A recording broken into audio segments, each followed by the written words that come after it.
आज हम देखने वाले हैं BSc final year discrete mathematics का डिस्क्रीट न्यूमेरिक फंक्शन। इसका पहला चैप्टर ऑलरेडी हमने कंप्लीट कर लिया है। उसमें हमने पढ़ा था फाइनाइट स्टेट मशीन। अब उसके बाद की टॉपिक है discrete numeric function and generating function.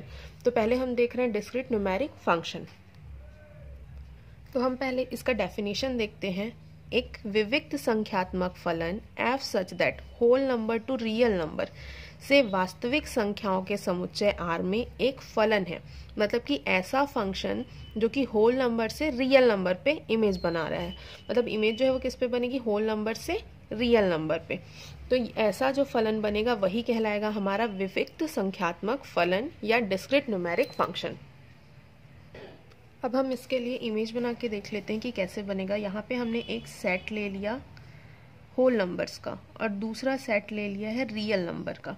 तो इस सेट में होंगे 0, 1, 2, 3 and so on. And real number पे हम मान लेते हैं कि यहाँ पे है A0, A1, A2 and so on elements हैं। अब यहाँ से हमारी इमेज बनेगी, यहाँ पे फंक्शन होगा हमारा f, या फिर चाहे तो f के बजाय हम लोग यहाँ पे डिस्क्रीट न्यूमेरिक फंक्शन के लिए a का भी यूज़ कर सकते हैं। तो यहाँ पे हमने माना है f फंक्शन है।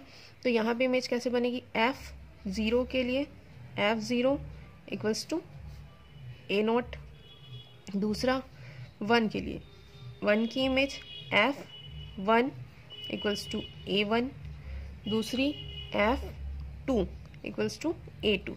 ऐसे ये टर्म्स बढ़ते जाएंगे और इसके हमें इमेज मिलती जाएगी। अब हमें यहाँ पे जो भी इमेज मिल रही है, यहाँ पे जो भी ये फंक्शन मिल रहा है उसको हम एक साथ लिख सकते हैं f इक्वल्स टू एक सेट पे A0, A1, A2 and so on AR and so on. ये बन गया सेट किसका, इस फलन का। और यही जो फलन है ये क्या कहलाएगा, हमारा विविक्त संख्यात्मक फलन, जो कि इसके इमेज के इक्वल होगा। तो ये जो इमेज का सेट होगा वही क्या कहलाएगा, हमारा विविक्त संख्यात्मक फलन। अब इसके बाद यहाँ पे जो AR दिया हुआ है यही कहलाता है इसका general term of numeric function. इसी का यूज हम पूरे क्वेश्चन में सॉल्व करने के लिए करेंगे। इसी जनरल टर्म का यूज होगा आगे। अब इसके बाद हम एक एग्जांपल देखते हैं इसका। The numeric function a is given by, then a equals to दिया हुआ है 1, 2, 4, 8 एंड सो ऑन। यहाँ पे एक सेट दिया हुआ है जिसमें सारे नंबर्स दिए हुए हैं, जो कि क्या है, एक न्यूमेरिक फंक्शन है। यहाँ पे न्यूमेरिक फंक्शन को a से डिनोट किया, तो a इक्वल्स टू 1, 2, 4, 8। अब इसको हम क्या लिख सकते हैं, 2 to the power 0, 2 to the power 1, 2 to the power 2, 2 to the power 3 and so on. तो ये हम लोग को मिल गया इसका एक फंक्शन। तो अब ये जो है इसकी वैल्यू A0 इक्वल्स टू क्या हो जाएगी, 1 फर्स्ट वैल्यू। अब इसको हम लोग क्या लिख सकते हैं, 2 टू द पावर 0 के लिए, तो A1 इक्वल्स टू 2। ये किसके लिए मिल रहा है, 2 to the power 1। A2 equals to 4, 2 to the power 2। A3 की वैल्यू मिलेगी हमें 8 इक्वल्स टू 2 क्यूब। अब ऐसे ही जब हम इस टर्म को बढ़ाते जाएंगे तो इसका rth टर्म हम लोग को क्या मिल जाएगा, 2 टू द पावर r। तो इसका जो वैल्यू आएगा AR का वो होगा AR equals to 2 to the power r। मतलब कि जनरल टर्म जो है इसका ये होगा 2 टू द पावर r। अब हम देखेंगे sum of two discrete numeric function. हमने देखा डिस्क्रीट न्यूमेरिक फंक्शन। अब यहाँ पे यदि हमारे पास दो डिस्क्रीट न्यूमेरिक फंक्शन हो तो उसका सम हम कैसे निकालेंगे ये देखते हैं। तो sum of two discrete numeric function, मतलब कि दो डिस्क्रीट न्यूमेरिक फंक्शन का सम। अब इसके लिए हमने एक एग्जांपल लिया हुआ है। मान लो कि हमारे पास दो डिस्क्रीट न्यूमेरिक फंक्शन है, एक है a और दूसरा है b। तो a जो डिस्क्रीट न्यूमेरिक फंक्शन है उसका rth term AR equals to दिया हुआ है 0, जिसकी वैल्यू A0 से A3 तक की वैल्यू होगी 0, और R की जो वैल्यू है ग्रेटर और इक्वल देन 4, मतलब 4 से बड़ी सारी वैल्यू के लिए AR की जो वैल्यू होगी वो 2 to the power R plus 3।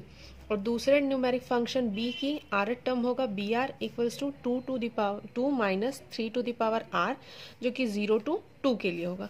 उसके बाद 3 और ग्रेटर और इक्वल देन 3 के लिए जो वैल्यू होगी वो होगी 2 to the power R plus 5। अब इन दोनों का निकालना है सम, इन दोनों जनरल टर्म्स के। तो a का जनरल टर्म AR दिया हुआ है और b का जनरल टर्म BR। अब इन दोनों का निकालेंगे सम। तो उसके लिए पहले हम क्या करते हैं, A0 से लेके A3 तक की वैल्यू, मतलब कि सारे टर्म्स को हम एक साथ लिख लेते हैं। तो इसके लिए पहले हम R की जो वैल्यूज है, मतलब 1, 0 टू स्टार्ट करेंगे, तो 0, 1, 2, 3, 4, 5 लिख लेते हैं। अब ए की वैल्यू के लिए यहाँ पे लिख लेते हैं ए, यहाँ पे बी। तो 0 ए नॉट के लिए वैल्यू क्या होगी, तो 0 के लिए आर का की वैल्यू यदि हम 0 लेते हैं तो इसका वैल्यू क्या आ रहा है 0, तो यहाँ पे आ जाएगा 0। 1 के लिए भी 0, 2 के लिए भी 0 और 3 के लिए भी वैल्यू आ जाएगी 0, क्योंकि आर की वैल्यू जो है 0 to 3 तक की वैल्यू 0 आ रही है। अब यदि r की वैल्यू 4 या उससे बड़ी हो तब हम लोग लेंगे ये वाला टर्म। तो r ग्रेटर और इक्वल देन 4 के लिए आ जाएगा, जब यहाँ 4 है तो r के जगह पे हम पुट कर देंगे 4, तो 2 to the power 4 प्लस 3। और वैसे ही 5 के लिए करेंगे तो 2 to the power 5 plus 3 and so on, ये वैल्यू ऐसे ही बढ़ती जाएगी। उसके बाद b के लिए बी आर, तो 0 to 2, तो 0 to 2 के लिए ये वाली वैल्यू आ रही, तो 0 के लिए यहाँ पे आर के जगह पे हम पुट करेंगे 0, तो 2 माइनस 3 to the power 0। वैसे ही 1 के लिए करेंगे तो 2 minus 3 to the power 1। Second value 2 के लिए तो 2 माइनस 3 to the power 2। अब इसके बाद 3 के लिए ग्रेटर और इक्वल देन 3 के लिए जब वो r की वैल्यू, तब हम यह वैल्यू पुट करेंगे। तो r की वैल्यू जब हम 3 रखते हैं तो a3 के लिए वैल्यू हो जाएगी 2 to the power 3 प्लस 5। 4 के लिए भी वाली वैल्यू आएगी, तो 2 to the power 4 प्लस 5। ऐसे ही वैल्यू यहाँ से आगे बढ़ते जाएगी, चाहे तो यहाँ पे भी कर सकते हैं 2 to the power 5 प्लस 5। अब हम कर देते हैं इन दोनों का सम, तो निकल जाएगा a प्लस बी, तो इसको हम लोग मान लेते हैं c की वैल्यू। तो जो भी आएगा अब वो होगा c की वैल्यू, मतलब कि उन दोनों का सम। a plus B equals to c ले लेते हैं, तो 0 में इसको ऐड करेंगे तो ये वाली वैल्यू आ जाएगी, तो 2 माइनस 3 to the power 0। इसके लिए आ जाएगा 2 माइनस 3 to the power 1। ये दोनों को ऐड करेंगे तो 2 माइनस 3 to the power 2। अब ये दोनों को ऐड करने पे 2 to the power 3 प्लस 5। इसमें ऐड करेंगे तो क्या मिलेगा, ये दोनों वैल्यू सेम है तो 2 to the power 4 plus 2 to the power 4, ये दोनों सेम है तो इसको कर देते हैं 2 into 2 to the power 4। ये दोनों ऐड हो जाएगा तो प्लस 8। वैसे ही इसमें भी होगा तो 2 into 2 to the power 5 plus 8। अब इन दोनों को हम लोग मान लो जैसे x को ऐड करते हैं वैसे ही x किए, तो x प्लस x क्या होता है 2x। वैसे यहाँ पे हम लोग 2 to the power 4 और 2 to the power 4, 2 into 2 to the power 4 हो गया, और यहाँ पे 2 to the power 5 और 2 to the power 5, ये दोनों का हो गया 2 into 2 to the power 5 plus 5 और 3 8 एंड सो ऑन, ये वैल्यू बढ़ती जाएगी। अब इससे हम लोग निकालेंगे इसका rth टर्म। तो rth टर्म निकालने के लिए हम लोग सबसे पहले देखेंगे कहाँ तक की वैल्यू जो है वो सेम आ रही है, सिमिलर आ रही।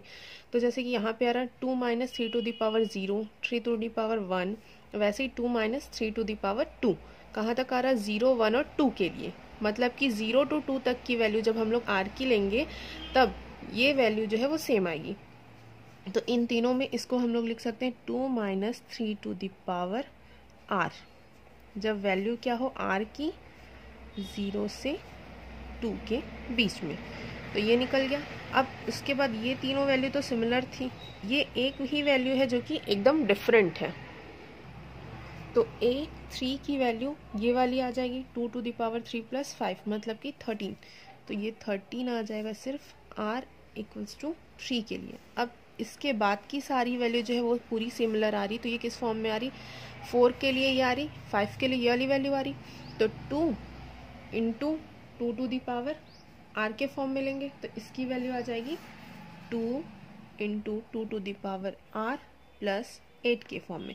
और इसकी जो वैल्यू किसके लिए ले रहे हैं हम लोग, ग्रेटर और इक्वल देन 4। तो r की वैल्यू जब ग्रेटर और इक्वल देन 4 हो, तो 4 या उससे बड़ी सारी नंबर्स के लिए ये वाली वैल्यू आ जाएगी। तो इन दोनों का सम ये निकल गया, तो CR की वैल्यू है वो हम लोग को क्या मिल गई, ये।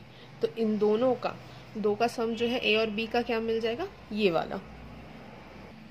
अब हम देखते हैं product of two discrete numeric function, जिसके लिए हमने एक एग्जांपल लिया हुआ जहाँ AR और BR की वैल्यू दी हुई है। सेम वही प्रोसेस इसमें भी करना है, बस उसमें हमने ऐड कर दिया था, यहाँ पे मल्टीप्लाई करना है। तो इसके लिए पहले हम R की वैल्यू ले लेते हैं, 0, 1, 2, 3, 4 और 5 तक की वैल्यूज़ ले लेते हैं। अब A के लिए वैल्यू क्या होगी हमारी, 0 to 3 तक A की वैल्यू जो है वो क्या आ रही, 0। तो यहाँ पे 0, 0, 0 और 0।